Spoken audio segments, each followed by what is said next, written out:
지성이면 감천이라고 내가 열심히 막 돌을 닦고 또 헌신을 하게 되면 신이 감동해서 나에게 복을 준다. 이것이 세상 종교예요. 기독교는 반대입니다. 신이 인간을 찾아와서 구원하시는 거예요. 그래서 하나님이 우리를 찾아오신다. 이스라엘 백성들이 하나님의 은혜로 구원을 받아서 하나님의 백성이 되고 제사장 나라가 되었지만 하나님을 버리고 바알신을 따르게 됐어요. 이들은 하나님의 진노와 멸망의 대상이 되었지만 하나님께서는 여전히 하나님은 우리가 불성실한 신부인데도 우리를 찾으십니다 하는 것이죠. 그 추적하시는 하나님의 사랑의 첫 번째는 보여주는 사랑이에요.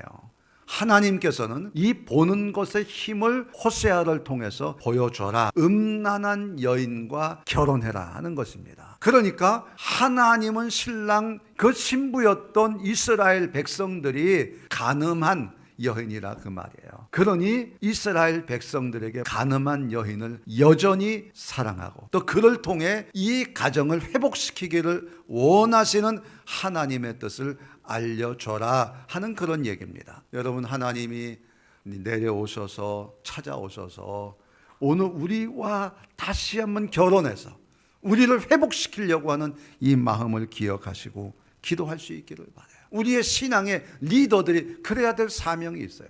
하나님은 우리에게 영원한 사랑을 약속하셨습니다. 하나님의 약속을 들려주시는 거예요. 입으로 말씀으로 들을 수 있게 전해요. 그 결과 어렸을 때처럼 그리고 애굽에서 나왔을 그 자유의 인으로의 새로운 그 감격처럼 우리가 예수를 믿고 구원받아서 하나님의 자녀가 된 바로 그때처럼 다시 시작하게 해 주신다는 거예요. 그러니까 예수를 믿는다는 것은 하나님의 약속하시는 비전과 희망을 믿고 사는 것입니다. 누구나 문제가 생겨요. 하지만 신앙에는 문제가 생겼을 때 하나님의 비전을 붙잡고 믿음으로 기도합니다. 그러면 길이 열려요. 그러면 형통하게 돼요. 지혜를 하나님이 주시는 거예요. 세상 사람들처럼 불평 원망하지 마세요. 불평 불만은 오히려 문제를 키우고 망하는 길로 가는 것입니다.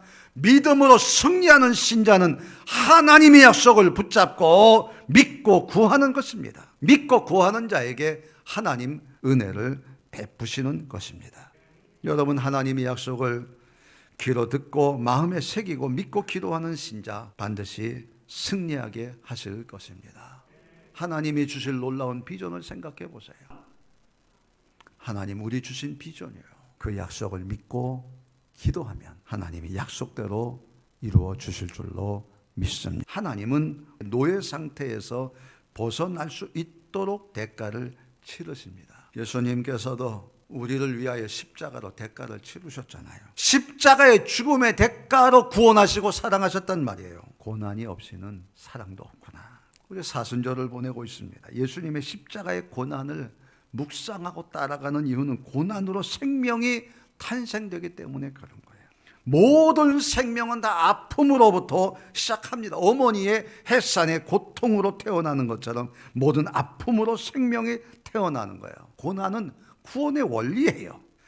예수님의 십자가의 고난으로 우리가 구원받았어요.